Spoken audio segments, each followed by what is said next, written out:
The action takes place on the continent of Elion, the world of swords and magic. As in any other world, it has its own hierarchy. Here everything is ruled by the one who is stronger. There are 3 venerable and 4 saints who live here, who are at the top of the hierarchical ladder, and, of course, they are the most respected in this world. The 4 saints founded 4 schools, and their teachings spread throughout the world. The venerable ones decided to isolate themselves from the world and its problems. This is the unchanging foundation of the existing reality. All the power of the world is in the hands of the saints and the venerable. The fact of this absolute power over the world allows their followers to flourish. Any uprisings and resistances have no chance of existence. But sooner or later everything comes to an end. Old orders are replaced by new ones. Then new heroes are born. Now, in the summer forest, on a clearing cleared of trees, like a meteorite, the guy landed in the middle of the lair of a magical wild beast, similar to a huge 3-headed polar wolf. The animal went berserk, but the young man in the clothes torn by the fall, not yet regained consciousness, could only grab his head and stretch out how much it hurt him. Having come to his senses, the hero asked about his location, almost immediately feeling the breath of a wolf on the back of his head, but not realizing that it was an angry wild beast. He began to worry about the question of what stank so much. The answer was found as soon as he turned around at the smell. Bursting into a cry of horror, the guy began to run away from the wolf, but with a roar he tried to knock the hero off his feet with an icy huge half-ring that he had created himself. Fortunately, the guy managed to bend down and save his life. The half-ring demolished a tree that was in their way. The guy turned to the animal with a request to stop chasing him, justifying himself by the fact that he accidentally landed in the animal's house. But this does not stop the creature even more excited by the chase. It strikes again, spewing 3 icy streams from its mouths, which manage to knock the guy to the ground. Falling, the hero, upset by the thought that now the wolf can really kill him, thinks that his life is already pathetic. This causes him to have a flood of tears and angry cries to the wolf about how disgusting his breathing is. He even suggested that the animal has not been brushing its teeth since birth. Meanwhile, the beast is preparing to strike the guy with the next, most powerful blow in his arsenal. Exclaiming from the sight he saw, the guy jumped up and rushed away from the animal with cries for help. At this moment, the hero activated the Huazia technique, which he practiced as a child. This confused the guy. He did not understand why it worked. His body was covered with a red glow. At first he doubted this power, but then he realized that this was the only thing he could count on now. Developing speed, the guy confidently ordered the wolf to go to hell, and said that the animal would not be able to kill him so easily. Wishing good luck to the beast, the guy teleported away. The hero stopped, clutching his legs, and tried to catch his breath, being far away from the wolf. He said it was very exhausting, but his attempts to recover did not last long. He saw a huge shadow of another magical creature in front of him. This time, the disturbed owner of the dwelling turned out to be a purple bear of very large size. The guy was shaking all over, but he raised his index finger and, turning to the bear, said that he could explain everything. Of course, in response, except for the angry growl of the animal, he heard nothing. Running away from the huge bear now, the guy shouted that a wolf had driven him here and told the beast to kick his ass, and not the hero who had suffered enough. The guy jumped into the bushes standing in the way of retreat, saying that he urgently needed to get out of here. But behind the bushes there is a small cliff, flying out from which the hero lands directly on a blue-eyed blonde who was calmly strolling through a forest clearing. The girl gave our sufferer a strong slap in the face, calling him a pervert, but the general embarrassment did not last long, because now an angry bear jumped out of the bushes right at them. The guy heroically pushes the girl away, protecting her from an angry beast. He was exposed to the blow, and the animal slashed him on the back with its claws. Falling, the hero thought that he was unlikely to survive from this. At this moment, a bearded blonde man with a huge sword appears from somewhere and jumps on the beast. The beast jumps away with a menacing roar, and the girl runs up to the man who appeared, calling him grandfather. He turned to a girl named Wire and asked if she was okay. Wire confidently replied that she was very smart and nothing would have happened to her. After a short hesitation, she remembered that someone else would have been there. Looking at the wounded guy lying under their feet, the brutal man asked if his granddaughter was talking about him. Seeing the condition he was in, Wire, clutching her heart and pointing at the guy, exclaimed that he was injured. Running towards the magical creature, the man told her to take care of the wounded. Wire asked the hero if he was okay and if he could hear her. He didn't answer anything, but keeping the last grains of consciousness, the guy felt pain and thought that he wouldn't mind dying for such a cutie. Having completely disconnected, the hero found himself in his mind, but did not understand what kind of place it was. He was tormented by questions about where he was and who he was. Memories began to flash through my head, replacing each other. In the first memory, he was a little boy lying on the ground of the playground and his peers were laughing at him. Laughing angrily, a bunch of children threw a notebook with the inscription Huazia technique at the hero and, not believing, asked if there were still people who believed in cultivation. And turning to the boy, they suggested that he had reread fantasy, and that his stupidity stemmed from the fact that he had no parents. Then the hero, already in school uniform, finds himself in the rain on the roof of the school, and a schoolgirl with long lilac hair throws roses in his face, shouting that she would not have fallen for them, and if she had not lost the argument, she would not have come close to the guy. He stood alone in the rain and thought about the lost argument and that he was wrong from the very beginning, although at first he believed that at least someone needed him. Now the hero was sitting in an internet cafe. There were noodles nearby, and empty bottles of water were lying around on the table. The tired guy was staring at the correspondence in the computer, in which he corresponded in the game with his online friend. His friend said that he had to leave for an hour. The hero, not understanding why, because they almost reached the level, asked about it. But his friend said that he was going to his best friend's birthday, and advised the guy to get one in life too. Continuing to stare wearily at the screen, he reflected that no one would want to communicate with him except online friends. During his reflections, the hero heard a dialogue between two guys sitting opposite him. Young people were discussing him. A guy in a brown sweatshirt turned to a friend, asking if this was the legendary dude in front of them who hasn't been out of here for a month. A friend, answering his question, ironically asked him the legendary Lee and said that he was just a loser who simply could not tear himself away from the computer. The hero, upset by such statements in his address, thought that now his life is worse than that of a stray dog. He thought before waking up that it would be great if it all turned out to be just a nightmare, and not his memories. The guy slept in a simply furnished room with wooden walls. Opening his eyes, the guy saw Wire in front of him, who ordered him, the lazy one, to wake up. Otherwise, he said he would hit him if he didn't get up right away. Not fully awakened, the hero grabbed the girl by the hand and pulled her towards him, which caused her to lose her balance and fall on him. Instantly realizing what had happened, they jumped away from each other. Wire, covering her face with her hands, asked what he was doing, to which the guy apologized to her and justified himself by saying that he was just worried because of the dream. There was a loud shout calling for a guy named Liu Feng. Frightened by the unexpected exclamation, the guy and the girl were taken aback, and meanwhile the voice belonging to Grandpa Wire continued to shout that Liu Feng should immediately come down to him, because he has a job for Liu Feng. Wire started pushing Liu Feng towards the bucket of water to wash his face. The girl said that Grandpa was going to get angry and told the guy to hurry up and get ready. Continuing to push the guy to the wooden wash basin, she said very enthusiastically that she had prepared new clothes for him, to which Liu Feng only skeptically gave his consent. Liu Feng, standing at the makeshift wash basin, leaned on the railing of a simple wooden balcony and looked at a busy street. There were many buildings with red and orange roofs on it. There was a dense emerald forest on the horizon, and the sky was blue above the ground, in which a turquoise dragon flew under the clouds and a whole archipelago of flying islands soared. Watching the view, Liu Feng thought that a month had passed since his arrival in this world. He was just a nerd, wandering around an internet cafe, a loser who died from a computer explosion. But after all the suffering experienced in that world, he found himself in a magical world, where a three-headed ice wolf chased him immediately after his arrival. He thanked God that Grandpa Hockey and Wire had saved him, taken him with them, and even given him a roof over his head. On the Elian continent, anyone can develop physical and magical strength. There are 11 levels of power in total. Those who have reached the 9th level are called masters. Those who have reached the 10th level are called saints. Only those who have reached the highest level can become reverend. Legends say that it is possible to reach a level higher than the 11th, but no one has ever succeeded. Almost the entire population is either 3rd or 4th level. Grandfather Hockey is a 5-level swordsman.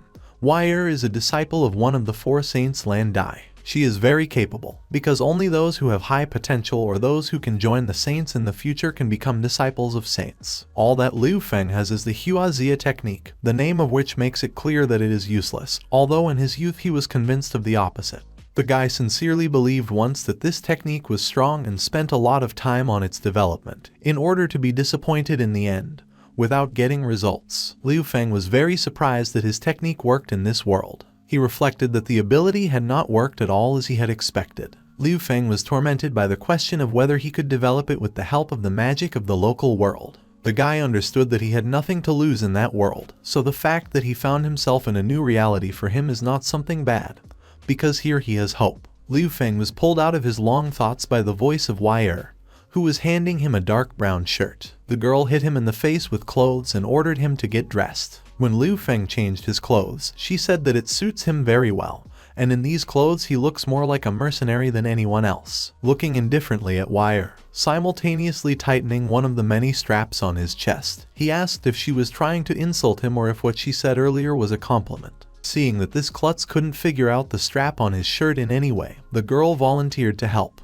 Watching the actions of his girlfriend, Liu Feng thought that she was very nice, and no girl had ever treated him so well. The heroes moved to a tavern full of people, where Wire deftly delivered orders. Liu Feng collected the emptied glasses, and Grandpa Haki watched everything happening from behind the bar. Liu Feng almost dropped one of the many glasses from his basin, but Wire managed to catch him in time and put him back, saying that the guy needed to be careful, otherwise her grandfather would kill him, to which the young man replied that if he didn't have time to wash them all, the man would also kill him. The fuss stops when the doors of the room open abruptly, and a tall, muscular man stands on the threshold. Everyone present turned their eyes on him. It's a sunny afternoon outside. Liu Feng is happy that he washed all the dishes, and Wire came out of the tavern and headed in his direction. She approaches the guy who didn't notice her and gives a strong click. All Liu Feng managed to do was exclaim in surprise, because Wire immediately began to teach him, telling him not to take so many dishes at a time and reminding him that if he broke at least one, Grandpa Haki would be furious. Holding the bruised temple, the guy replied that he understood everything and this will not happen again.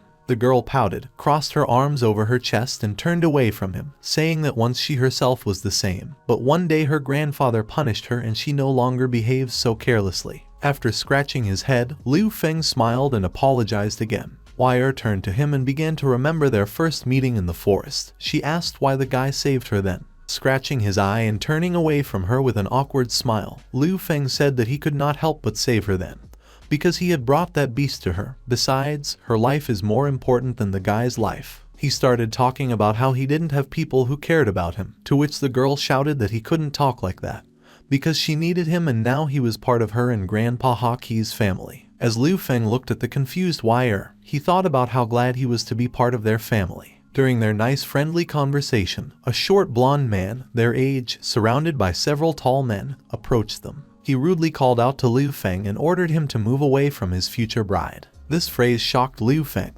He exclaimed and turned to the girl to clarify whether she had a fiancé, to which she assured him that there was no question of any fiancé. Wire tries to drive away the impudent, reminding that she has the right to choose her fiancé. The impudent young man asked who this guy was, pointing to Liu Feng, and whether the girl's grandfather knew about him. Finally, the self-confident guy decided to introduce himself. He turned out to be the son of Academy President Lan Dai. He tried to insult Liu Feng again, but Wire stood up for him and said that the guy was a guest of her family and it should not concern this insolent man. Completely angry, the girl shouted that she would rather die than become his bride. One of the big guys standing next to the blonde man leaned over to his master and reminded him of some kind of teacher's insistence. The rather infuriated, arrogant young man tried to rehabilitate himself in her eyes, asking not to anger him and justifying himself by saying that he was just worried that someone like Liu Feng might offend her. Continuing his monologue, the young man made a terrible grimace and said that her family should not give up someone like him. After all, his father is the owner of this city. Liu Feng did not understand what was happening at all, but Wire did not lose her head and told the guy that this impudent man was not worth their attention and offered to just move on.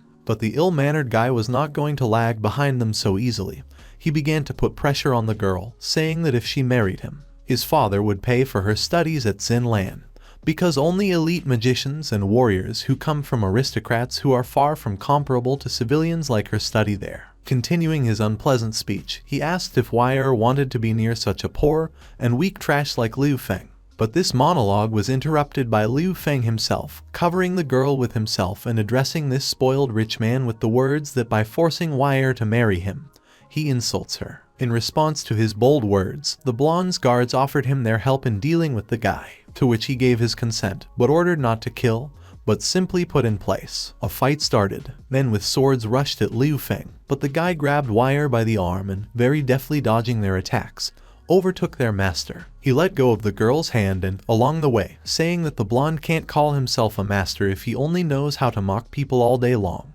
And in fact he is an ordinary little hooligan who hides behind his father. This infuriated the master. He was about to swing his hand to kill Liu Feng, but he only masterfully dodged and parried with another question, in which he asked why the troublemaker was angry. Continuing to dodge his sword, he threw all sorts of barbs at him and at one point hit the guy in the face, causing him to fall backwards. This scene threw the big-ass guards into shock, but it didn't last long because Liu Feng had already knocked them down one by one. After the guy dealt with the opponents, he thought that the hurricane steps that he used during the fight were so strong that the power tripled, as well as the speed. This power really turned out to be useful. Looking at his hands blazing with energy, he continued to think about this ability. According to his assumption, it was the inner strength mentioned in Huaxia Nigong. The guy realized that Huaxia Nigong had officially started. Thinking led him to the fact that a real fight is the best way to discover new powers, and he does not know what level of strength he has in this world. Wire's voice brought him out of his thoughts. She said that she did not know that the guy had such power. To which Liu Feng replied that he did not know himself. He asked if the master's father would cause them trouble. The girl assured him that there would be no problems, because it was their fault that they attacked them. If he came to them with his father, she would just tell everything to her teacher. Raising his thumb up, the young man said with relief that in this case everything is fine. He took the girl by the hand and, hurrying, said that if they were late, Grandpa would ask him. Wire was thinking about the recent fight at this time. She understood that Liu Feng was fighting without spirit power and magic, but she could not answer the question that tormented her about why the guy makes her feel safe next to him. She wondered how he coped with the 4th level swordsman, how he ended up in their world and where he got such strength from. But all the reasoning led to the fact that it doesn't matter to her to know the answers to all these questions, because she just likes being around Liu Feng. Addressing the guy, she offered to go to the market, because there are a lot of new things there today. The sunset was golden in the sky. A satisfied Liu Feng was walking along a paved street and humming a song. Wire, who had been watching him all this time, asked what he was so happy about, to which the guy with a smile from ear to ear said that he was able to improve Hwazia's technique today, and, in addition, he himself can run fast and he managed to use the ability on others. The girl did not understand anything of what was said and asked the young man to explain himself, and he, laughing and mimicking her, said that he would not tell anything.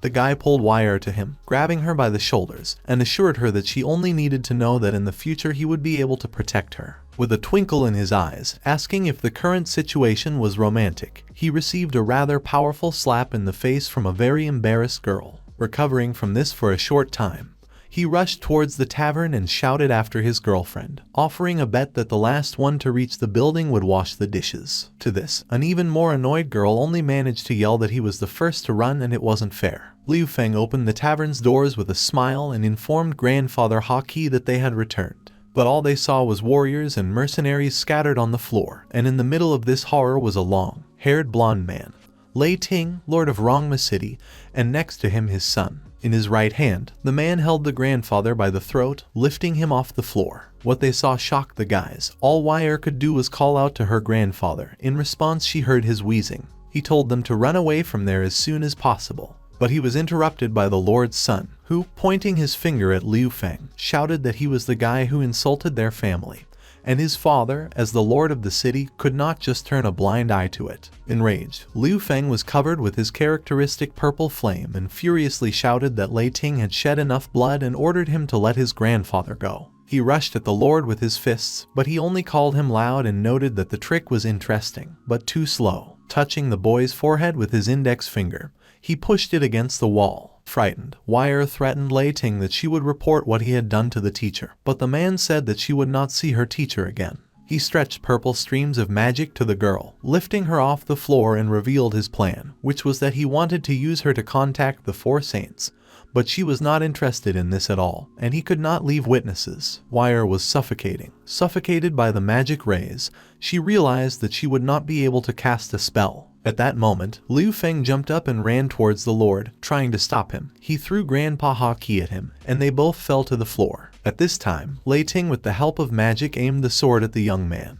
But when he was flying, Grandfather Haki covered the boy with himself. The sword pierced the man. While still conscious, he told Liu Feng to take Wire and run. He assured that he would detain the Lord. But in response, Lei Ting only casually asked the man why he was so eager to die, addressing him as brother. Squeezing his hand, he killed him with magic. From the nightmare she saw, Wire gained strength, but she still could not get out of the magic trap that was strangling her. Liu Feng tried to attack the Lord from behind, but his son warned him and another attack of the guy was repelled.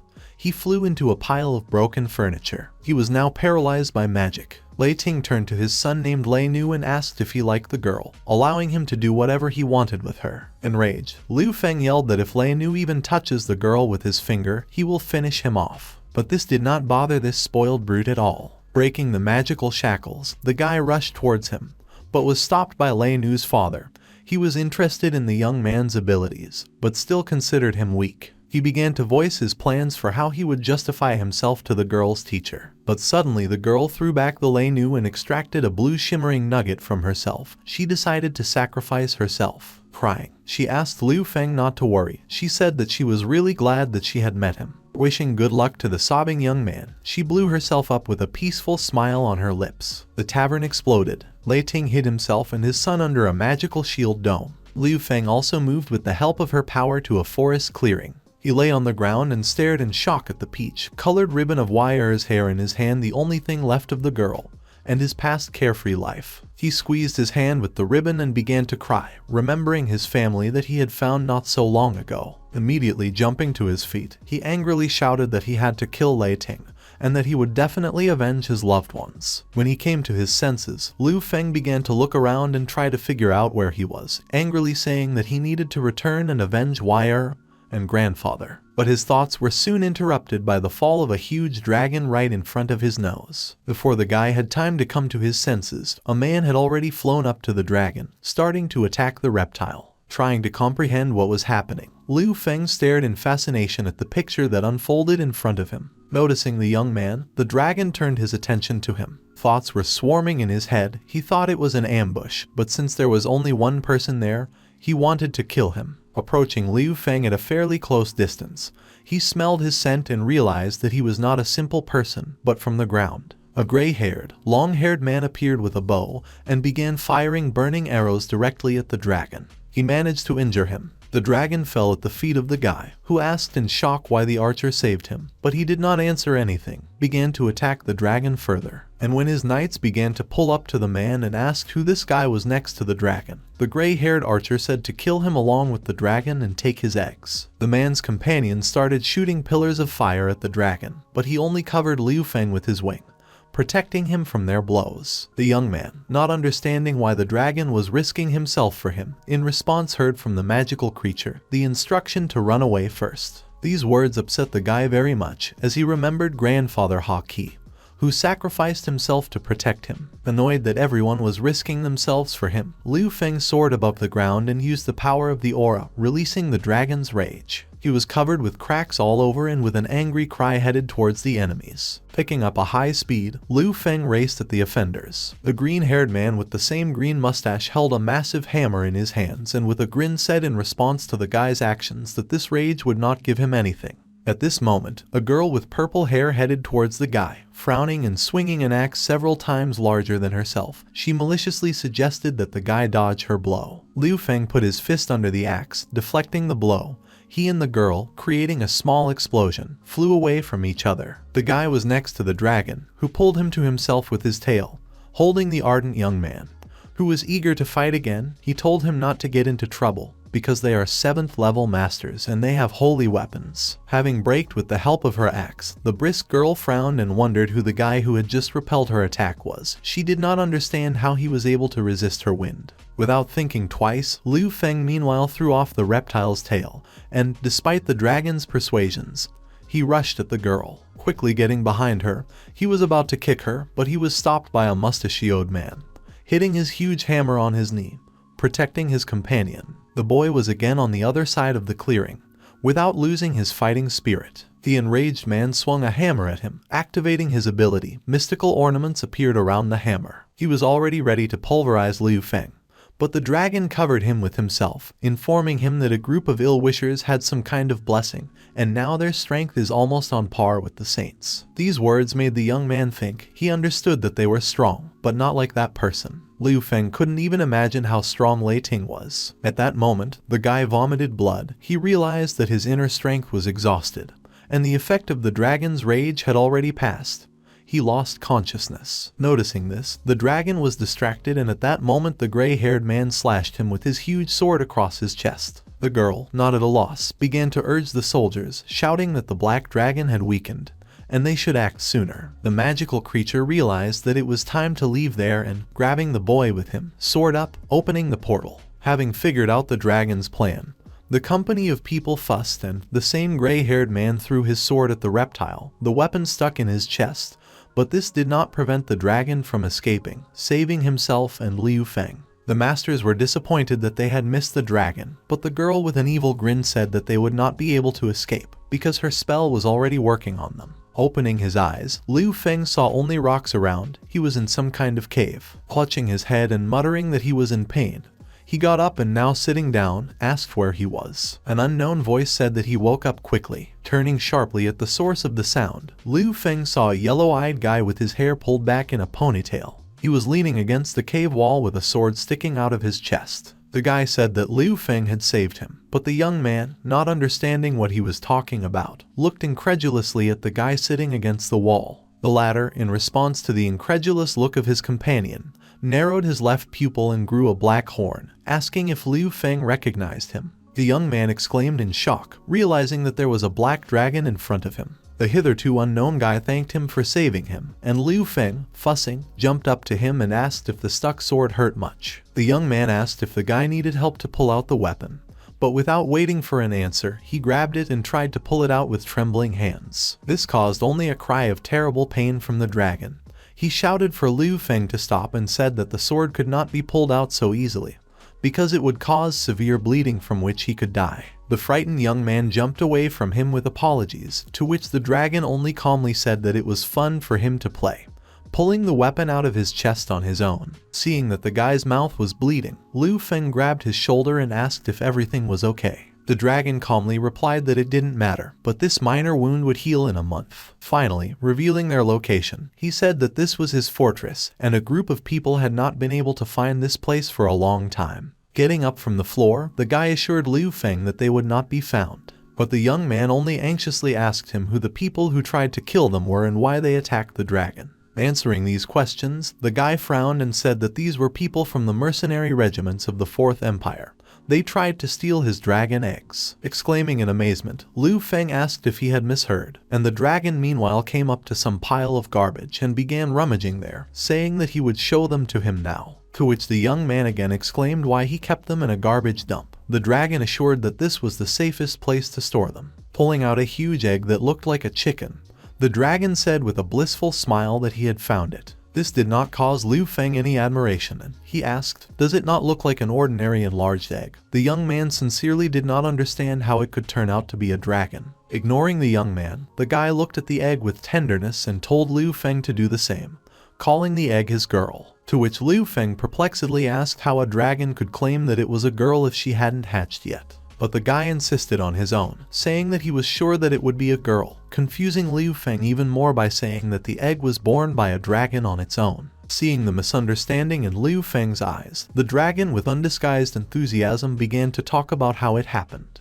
About 6 months ago, when he woke up, he found himself in the form of a black dragon and spat out this egg. Hugging him, the guy said that the egg that came out of his mouth should be his baby. After his story, the guy put the egg in Liu Feng's hands with the words that he was giving it to him. After looking at the egg in amazement, the young man only exclaimed in shock, and the dragon, meanwhile, continued his speech, saying that by borrowing this egg, Liu Feng would be amazed. He also added that the young man is very brave, because he risks running around this world, because this is not Earth. Hearing the native word, Liu Feng asked with a smile how he knew about Earth, and whether there were other Earthlings in this world besides Liu Feng. With a grunt, the dragon replied that he had collided with the ground. This was followed by the next question from the excited Liu Feng, whom the dragon had to hold by the shoulders so that he would not pounce on him out of curiosity. The guy said that in the 6 months since his transformation, he managed to stumble onto the ground. But the next moment, the dragon was pierced by a sharp pain in his chest, clutching at the wound. He said that it seemed that Liu Feng's tough support did not help much and he was getting worse. Leaning on the wall of the fortress, he said that he should not die after all this because he is a dragon. A worried young man approached him and asked what had happened to his wound, if he could not contain it himself. The dragon, with a guilty but warm smile, assured Liu Feng that he would be fine, and he suggested that the young man probably has a lot of things he would like to ask. Let's say why, being a dragon, a guy stays in a human body. Liu Feng furrowed his brows in concern and agreed, saying that according to his information, there are less than 100 dragons in this world, so they are very rare. The young man asked why the people of the Fourth Empire dare to steal his dragon eggs. Aren't they afraid of revenge from all the dragons? This question was followed by a story that once a dragon defended himself, but many years ago they stole his eggs because of a black dragon. As a result, the black dragons were banished from their society, and other magical creatures no longer protected them. Therefore, people began to act. They began to steal the eggs of black dragons, because they were sure that others would not help them. The black dragons were forced to defend themselves on their own, and because of this, there are so few of them. Eggs are needed by people in order to gain the power of a dragon, because they will not be able to cope with a large dragon, but with a newborn completely. Shrugging his shoulders, the guy said that he was one of those who suffered. There are people hunting for his egg all day. He added that if he found a way back to Earth, he would return there. He called this world broken, because here they can't even play mobile games. It makes people unable to stay here. Holding his chin with his hand, Liu Feng furrowed his brows in thought and agreed with the dragon's words. But the young man had another question. Why his power suddenly awakened in this place? In response, he heard that as far as the dragon knows, there are no such abilities in this reality. He called Liu Feng's strength strange, because the magical creature did not feel any fluctuations in magic and spirit from the guy, but called his fighting power strong enough. The dragon asked how he did it. Looking thoughtfully at his palm, which was immediately covered with purple flames, Liu Feng replied that he did not know himself, but it seemed to him that this was due to some internal exercise that he was training. In response to these words of the young man, the dragon smiled mysteriously and said that his strength in this world may be different, but it looks like he lived here for a while. The dragon asked Liu Feng how he could get into such a deep forest alone. It almost hurt a magical creature. Such words made the young man fall into a trance. He remembered everyone he had lost, immediately changing his face. He angrily exclaimed that he was going to destroy the killer from the memories of the heavenly souls of Wire and grandfather Haki. These words struck the dragon, and he approached Liu Feng with a huge smile, and taking his hands, said that Wai could be alive, because there is a god of life in this world. He revives those who died before reaching their goal. Dumbfounded, looking at the interlocutor, the young man asked if the gods of life could return Wire, and asked where and how he could find them. But the collapse of the ceiling in the dragon fortress did not give him the opportunity to answer Liu Feng's questions. The dragon immediately realized that these fluctuations were from people. At first, he did not understand how they were able to find this place. But then, seeing an aerial butterfly, it dawned on him that it was all, as he put it, damn tracking magic. Without losing his composure, the dragon shouted that he was now using teleporting magic again. He ordered Liu Feng to take his girl first, to which the bewildered guy asked what would happen to him, the dragon. But in response, he only said with a smile not to worry about him. He assured that he would be able to fly away from the enemies, because when he wants to escape, no one can catch up with him. Throwing the ill-fated sword into Liu Feng's hands, the dragon said that he would find it, after a showdown with the mercenaries.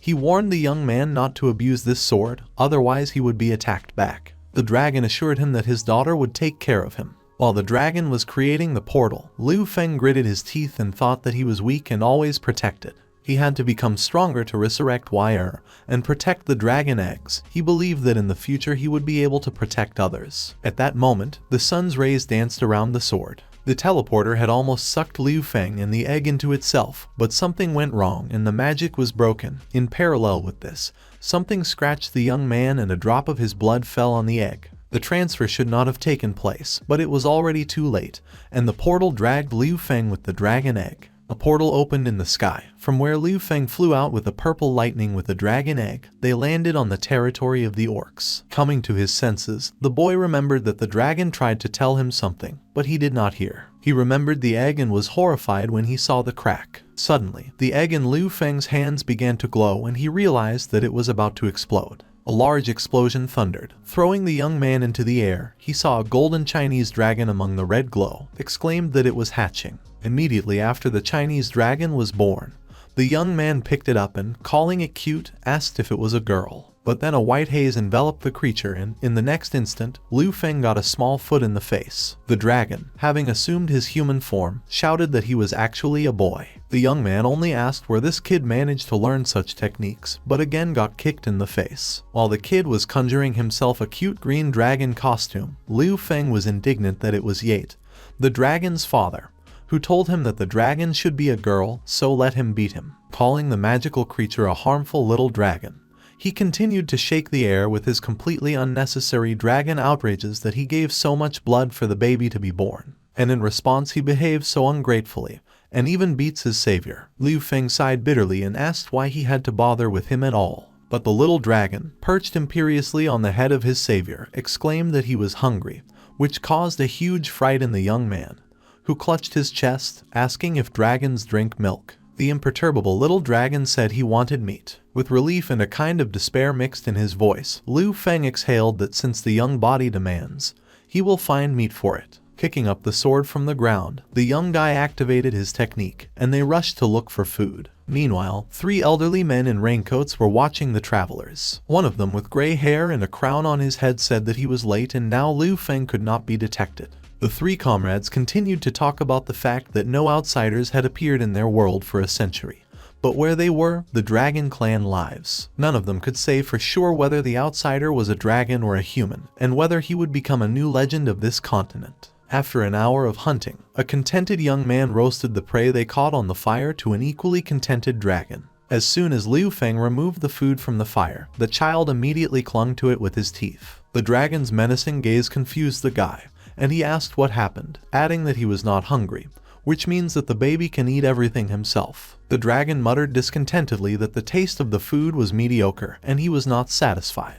The irritated guy said how difficult it is to serve this demanding dragon. But he quickly cooled down and said that Yate did not tell him the name of the newborn dragon, so he decided to invent it for him himself. Remembering the spectacular birth of the baby, he decided to call him Xiao Jin, which meant effect or special effect. In response to this suggestion, Xiao Jin only looked at the interlocutor skeptically, thereby causing another stream of indignation from Liu Feng.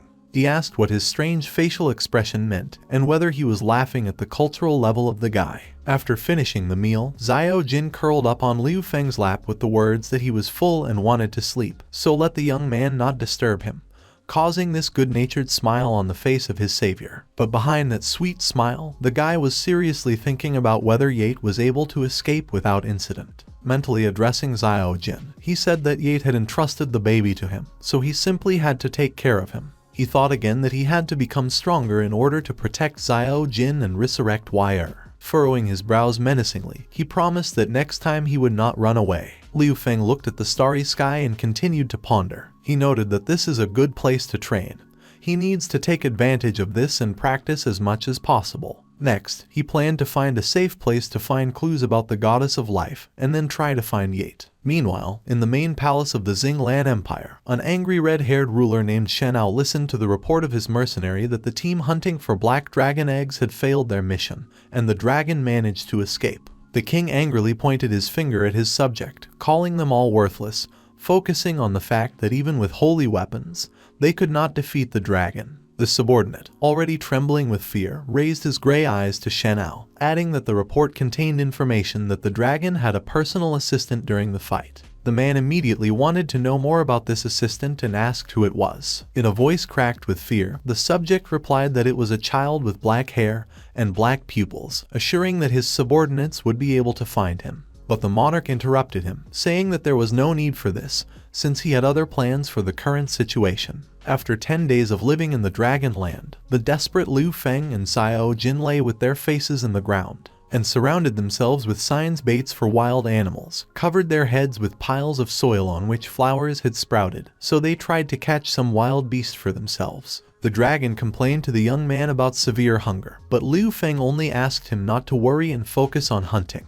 The prayers of the mountain hunters were answered, and a huge wolf appeared before them, hungry no less than them. But the glee of the guys did not last long. Both they and the wolf were distracted by someone's scream. Meanwhile, in another part of the clearing, a short-haired man, who was the chief of a small group of mercenaries, which consisted of a long-haired archer, a short old man with an axe, and a bald magician, was looking at the unfolding picture through binoculars. Liu Feng tried to show with his hands that they did not need outside help, but the head of the team, having misunderstood the guy's gestures, decided that he was asking them for help. He told his companions that those boys were asking for help because they were being chased by a level 7 red wolf. The chief warned the others that they needed to act carefully and offered to save the guys. The astute magician, suspecting something, said that something was wrong in his view of the situation. His boss, addressing him by the name of Beta, asked why he thought so. To which, in response, I heard that there were a lot of pointers placed in that place, and they have been going for quite a long time.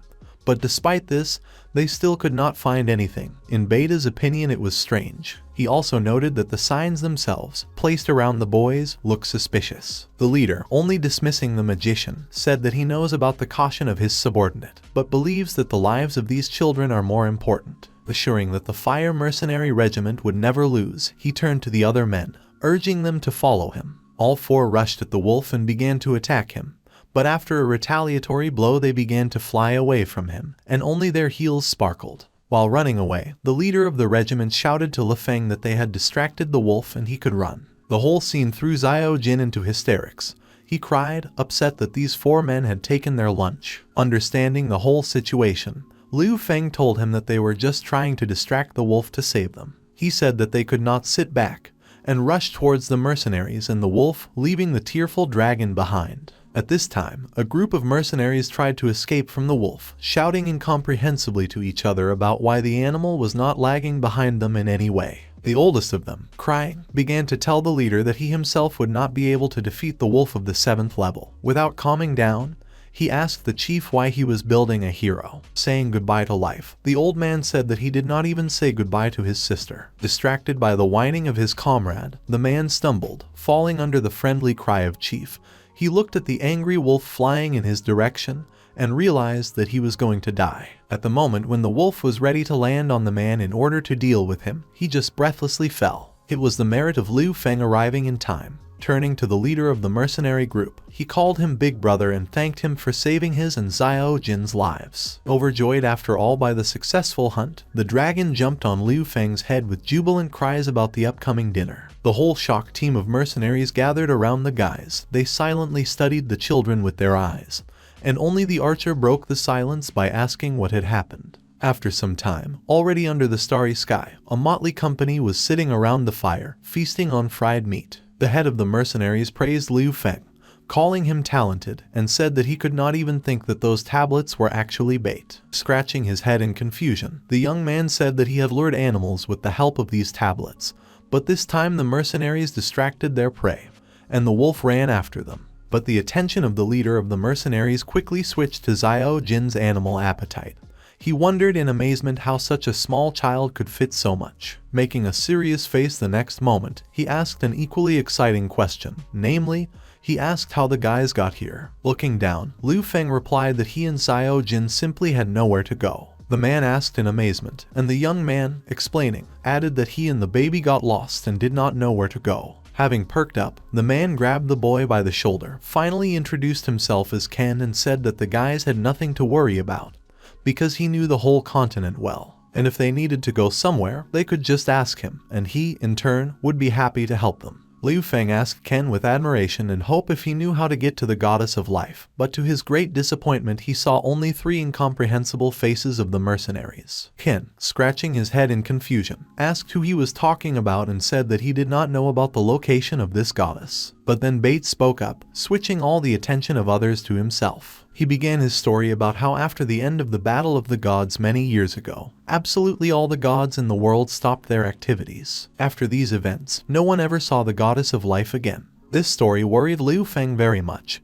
He did not understand what he should do next. Clutching his knees with trembling hands, the young man sorrowfully thought about the probability that Wire had survived. Ken put his hand on the guy's shoulder as a sign of support, addressing everyone with the words that even if no one has ever seen the goddess of life, this does not mean that she does not exist at all. And the man also offered Liu Feng to join their mercenary regiment. He He said that by becoming a mercenary, he would be able to go to the mercenary guild, buy all the information, and maybe even find the goddess of life, who might not be as far away as he thinks. In addition, by joining them, he will also be able to take a quest and get a reward without worrying about food and drink, juicy fish, and large pieces of meat. The guys thought about their own, equally impressed by Ken's tempting offer. Liu Feng was thinking in amazement about the key to the goddess of life, and Xiao Jin, in turn, was already blissfully dreaming of juicy fish and large pieces of meat. Both, turning to each other, exclaimed enthusiastically in unison that they agreed to join Ken's mercenary regiment. Exclaiming happily, the man took the young man by the shoulders out of habit and added that if he really joined them, then their mercenary regiment would definitely have every chance to become the best regiment in the mercenary guild. Both the elf archer and the short old man greeted the guys in their team with open arms, but Bate only looked away thoughtfully, not succumbing to everyone's amusement. But this joy did not last long, because the next moment Ken stunned the guys with a huge stack of papers. Turning to Liu Feng, he said that by signing this contract, he would become one of the members of their hot mercenary regiment. Sorting through a stack of papers, Liu Feng absent-mindedly asked where the man had hidden this contract before, as well as why there were so many papers and what could be written in them at all. Leaning his hand on a pile of papers, which was at the height of his waist, he said that since the guy did not understand, he would explain to him. And Ken began to tell me what this contract includes. Namely, it included 10 insurance costs for medical care, paid leave, travel at the end of the year, travel allowance, housing, food subsidy, disability insurance, death insurance. And the man would really have continued to talk about the contract very enthusiastically. But the tired Liu Feng stopped with the words that he understood everything, and there was no need to continue, because he was already ready to sign. The next day, on a hill near the walls of the city, the mercenaries had a view of a huge Gothic castle, around which there were many residential buildings and streets. And all this creation of architecture was surrounded by stone walls, in addition to which a magical dome cast a golden glow in the sun over the city, apparently created for greater reliability and a sense of security. Liu Feng murmured admiringly that the picture before him was very beautiful, and Xiao Jin, picking up his admiration, in turn said that in the future his majestic palace would be just as big. Ken cheerfully said that in front of them was the Fortress of Sunset, ridiculed, and he added that it is the center of the activities of the human empire. The friendly company first went to the tavern to celebrate the joining of new members. While the others were eating and drinking at the tables for visitors, Ken, Liu Feng, and Xiao Jin were talking at the bar. While a cute barmaid with lilac hair was pouring beer into Ken's glass, the man was telling Liu Feng that this mercenary tavern is the best in the Sunset Fortress. This place is small, but there are many types of wine here, so the mercenaries nearby like to come here to drink. In addition to a variety of drinks, it's also a lot of fun. Liu Feng noted with undisguised enthusiasm that the atmosphere here was really good. Xiao Jin also noticed how many beautiful girls there were in this tavern. At this time, a friendly barmaid pushed glasses of drinks towards Ken and Liu Feng, saying that it was a beer with dragon's blood, as they ordered. And she, in turn, served orange juice to the baby. This attitude offended him very much, because he wanted, like the others, to drink beer. Making cute eyes, Xiao Jin asked his barmaid sister for a beer, adding that he would like the strongest. At such a statement, the girl moved closer to him, leaning on the surface of the bar and, smiling good-naturedly, asked the dragon how old he was. The same proudly folded his arms on his chest, said that if you count the time in the egg, then he is a whole 100 years old. The girl asked in surprise about the time in the egg and, covering her mouth with her hand, laughed, asking through laughter if he meant to say that he was a dragon. Having covered his brother's mouth in time, Liu Feng told the girl not to take his words seriously, because the kid likes to brag and she shouldn't listen to his nonsense. She just smiled politely, poked her index finger into Xiao Jin's nose, and called him cute. After blowing a kiss to the dragon, she left the company with the words that she needed to work first, but she would definitely play with him later. Trying to stop the girl, Xiao Jin waved his hands and asked her to stay with him a little longer. But as soon as she disappeared from the dragon's field of view, he grabbed the collar of Liu Feng's jacket and began shaking him for him, shouting at the elder for not letting him talk about what he really is, a dragon. Xiao Jin hoped that if Miss Barmaid found out who he was, then maybe he would have a chance to like her. Cautiously looking around, Liu Feng leaned closer to the dragon offended by him and whispered that there were a lot of people here, and if the kid revealed the truth about who he really was, they could simply open a hunt for him. Having intimidated Xiao Jin in this way, He persuaded him to keep quiet about his origin in such dangerous places for him. At that moment, Ken came up to them asking if they were hungry. Sitting here, he assured them that the guys could choose whatever they wanted to eat, as he really wanted to treat them. Immediately, the animated dragon gleefully called the barmaid with a request to serve him a menu, because he wants to make an order. While the kid was gorging himself, Liu Feng asked Ken if there was really information that merchants could know about the goddess of life, to which the man, actively gesticulating, said that this is the Fortress of Sunset, the place where most of the traders of the continent gather. No matter what information he wants to know, he only needs to come to the mercenaries' tavern. Turning to the audience, Ken pointed to several people with the words that there were several information dealers whom they had already interviewed. Putting his hand on the guy's shoulder encouragingly, the man said that it seems that the goddess of life is not so easy to find. But Liu Feng assured him that he would not give up. Overcome with curiosity, the leader of the mercenary regiment asked why the young man wanted to know the location of the goddess of life, not for the sake of immortality. But in response, he heard from a visibly saddened Liu Feng that the young man had actually lost someone who was important to him, and he really hoped that the goddess of life would help him resurrect them. Putting his hand on his friend's shoulder again as a sign of support, Ken raised a glass of beer and said that Brother Liu was really loving and fair. He also added that he was very glad to be his friend, because it was definitely worth it. Sending the boss a grateful smile, the guy said thank you to him. The surprised exclamations of other tavern patrons distracted the two friends from their heartfelt conversation. They heard the visitors talking in surprise about how the child could eat so much and whether he was okay. Liu Feng, confused, asked Ken about which child he was talking about and whether it could be Xiao Jin. Looking around, he realized that the baby had disappeared somewhere, so he suggested that Ken go and check what was going on there. Approaching the table where everyone was crowding, Liu Feng and his boss saw a dragon eating a whole fried chicken with an undiminished appetite. Someone watched it in shock, someone looked at it with admiration and even delight. Ken was one of those who were very shocked by this sight.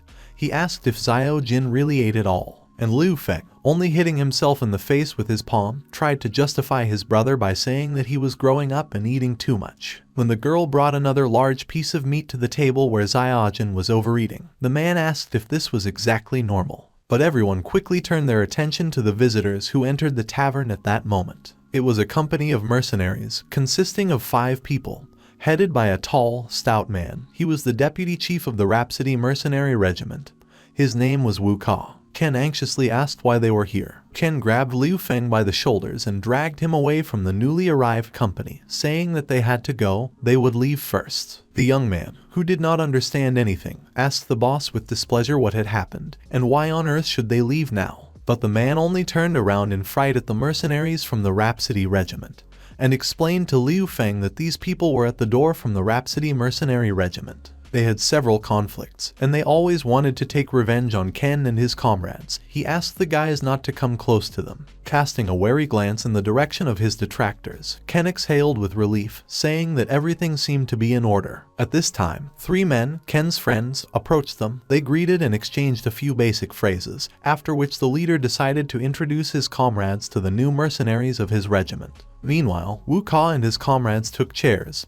He hugged his mate, saying that the roast beef here is very tasty. The man asked if his beloved wanted to try it, to which the woman accompanying him agreed. Snapping his fingers, Wu Ka called the waitress to him and arrogantly demanded 2 portions of fried beef, followed by a polite apology from the girl, and words that the beef was over today. Although this angered the man, he turned to his passion, kindly offering her to try the fried dragon claws, assuring that the woman would definitely like them, because they are no less delicious. But these words were followed by another apology from the already frightened waitress. She said that the dragon claws were also sold out for today. The couple, who had already lost their temper, indignantly asked what was left in the tavern menu for today. The girl replied that all the meat was sold out, and only vegetables remained. Wu Ka viciously asked how this could be, to which the girl, having faded away, pointed to Ken's company with the words that another guest in the establishment ordered all the meat. After looking at the pleasantly communicating old friends, Wu Ka, without changing his aggressive attitude, headed in their direction, saying that he had met an old acquaintance. Meanwhile, Ken was telling his friends that his brother Liu had defeated a level 7 red wolf with a single sword strike the other day,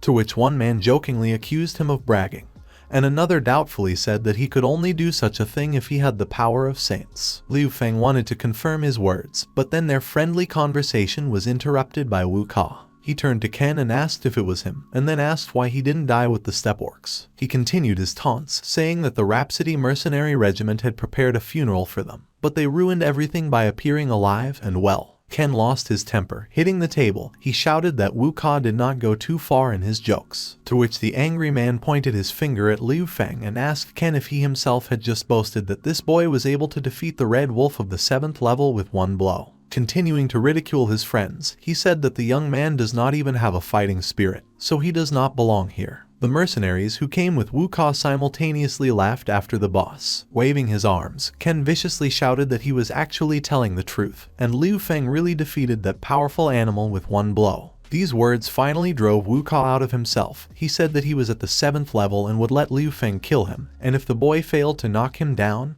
then this would prove that Ken's eye was empty-mouthed. In addition, he demanded that Ken call himself an ordinary brat who only knows how to brag. Liu Feng agreed to such conditions, but offered to raise the stakes. He said that if Wu Ka loses, then how about he get out of here forever and never come to this tavern again. Wu Ka looked like an angry bull, in front of which a red rag was being shaken. He agreed to the young man's conditions and shouted that he was going to find out which of them was stronger. But Ken stopped him, blocking the way to Liu Feng with his hand, saying that Wu Ka had lied, because he was clearly level 8. He only asked if they were giving up. Ken in turn told the guy not to dare to fight this 8-level mercenary.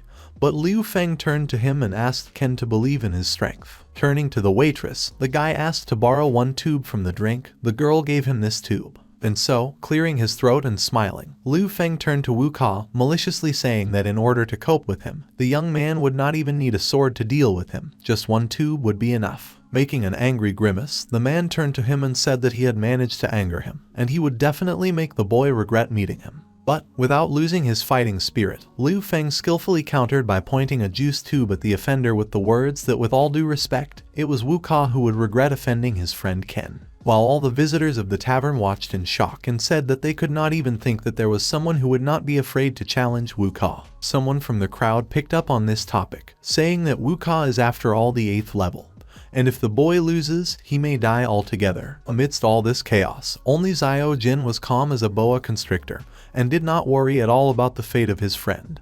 He continued to eat meat calmly, saying that he did not understand the meaning of fighting and it was better to just eat. Meanwhile, Wu Ka and Liu Feng stood opposite each other, preparing for battle. One of the friends asked Ken Zai if Liu Feng was going to be alright, and the old man from their mercenary regiment said that Wu Ka looked very angry. He was worried about how their squishy friend could defeat him. At this time, Ken was thinking that even if he was sure that brother Liu would be fine, Wu Ka's strength was beyond imagination.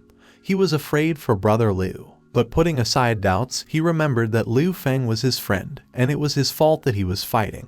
If he did not believe in brother Liu, then could he even call himself his friend? Finally, answering the doubts of his friends, Ken said that he saw with his own eyes how brother Liu killed a red wolf with one sword in his hands. And even if Wu Ka is stronger than that wolf, this is definitely not the opponent who can defeat Liu Feng. Looking menacingly at his friends, he offered to bet if they did not believe him. To which both friends agreed. One said that a bet means a bet, since Ken already wants to give them his money so much. They, of course, will not refuse. And another picked up and added that the man himself offered it, and he better get ready, because this time he will definitely lose both his money and pride. Wu Ka, flexing his fists, turned to Liu Feng and asked if he was ready, to which he received the answer that he was always ready, but not to die. The man, as it were, rushed towards the self-confident young man. Noticing this, he could not help but note that it seems that in this world before the fight they do not talk for a long time. The hand in which Liu Feng was holding the tube burned with a blue flame, and he said that he would try out a new trick with the Hwazia technique on Wu Ka, which he had learned the other day. The young man closed his eyes and recited a spell, and after that, Liu Feng began to dodge the blows of the Bugai at once. Not understanding where the second boy came from, Wu Ka lost all his vigilance, missing several fairly strong blows from the brats of Liu Feng, creating a powerful force ball, simultaneously connecting Liu Feng into one himself.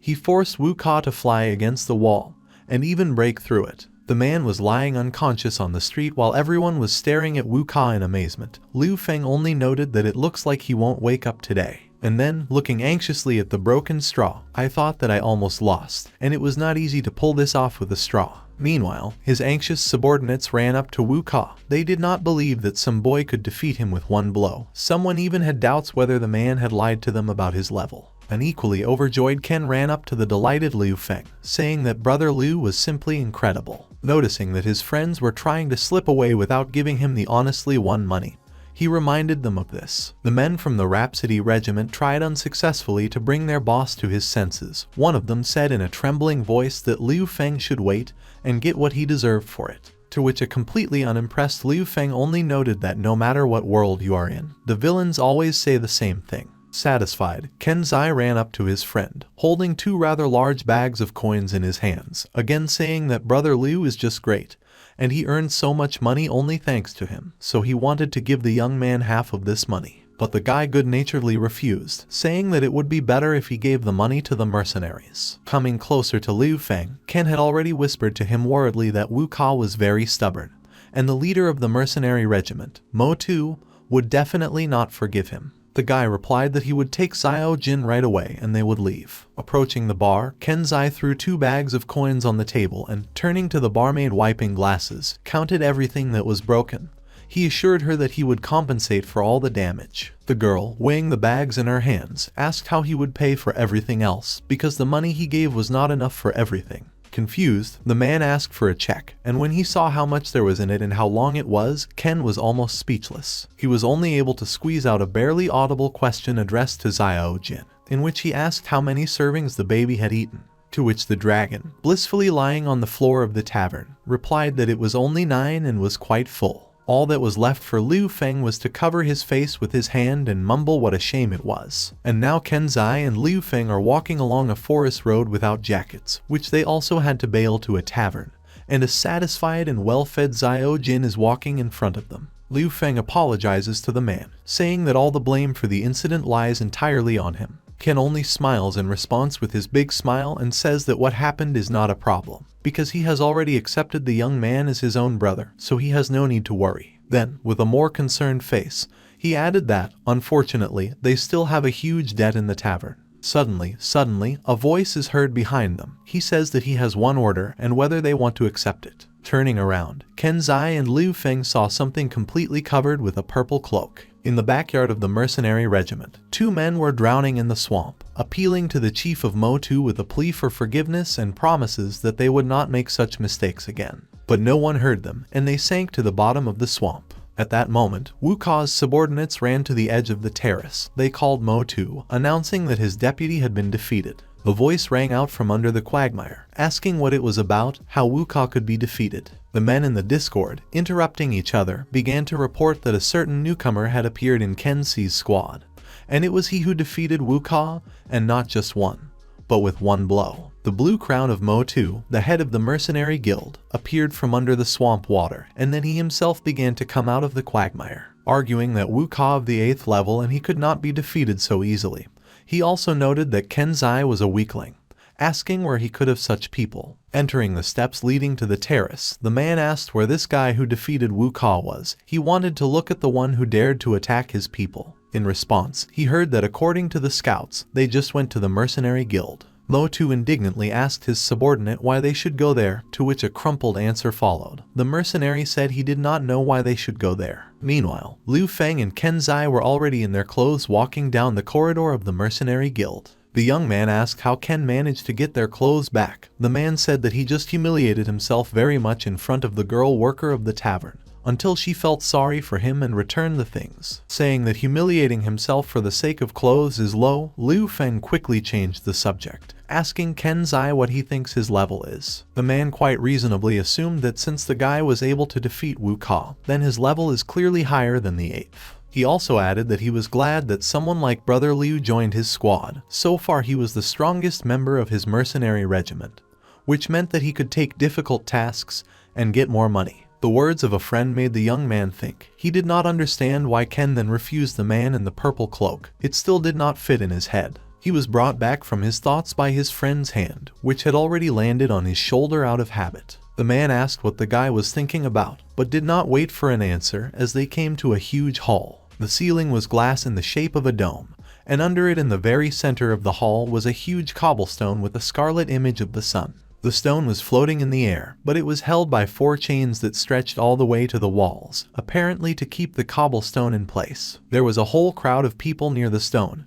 Kenzai said that this stone would measure Liu Feng's strength. When the friends approached the stone, a man with a long scythe was checking his strength there, and another standing nearby recorded the results and announced them to those who measured their strength. For example, the man with the scythe had a 6th level of strength. After seeing this, Liu Feng asked Ken if he could try it, to which he received guidance and support from Kenzai and Xiao Jin. The young man approached a bald man with papers and, scratching his head, asked with a good-natured smile if he could try to measure his strength, to which he received a positive answer and instructions that he should stand in the center and hit the stone with all his strength. Liu Feng did exactly as he was told, but nothing happened, absolutely nothing. This confused the controller, and he asked if the young man was a magician, but he replied that he could hardly be a magician. Enraged and having broken his brush, the bald man indignantly asked why then he did not have the strength of spirit. And against the background, some teenagers laughed at Liu Feng, saying that it is impossible to become a warrior without the power of the spirit. Then the man with the scythe ran out of patience. He grabbed the guy by the collar and pulled him closer, ordering him to get home and not take a cue here. Liu Feng calmly responded to such an aggressive attack by asking what would happen if he did not leave. The man let him go and, laughing, said that if he did not leave, he would simply be beaten. In response to such taunts, Liu Feng, without thinking twice, punched the man right in the face, knocking him to the floor with one blow. Turning to the controller, the guy said to be checked again. He nodded in agreement, but Liu Feng's repeated attempt to check his strength level was interrupted by a red-haired woman who appeared out of nowhere. She menacingly asked if the young man had forgotten the rules of the association, adding that fights outside the hall are generally prohibited. This woman turned out to be the chairman of the Guild of Mercenaries of the Sunset Fortress, Sophie.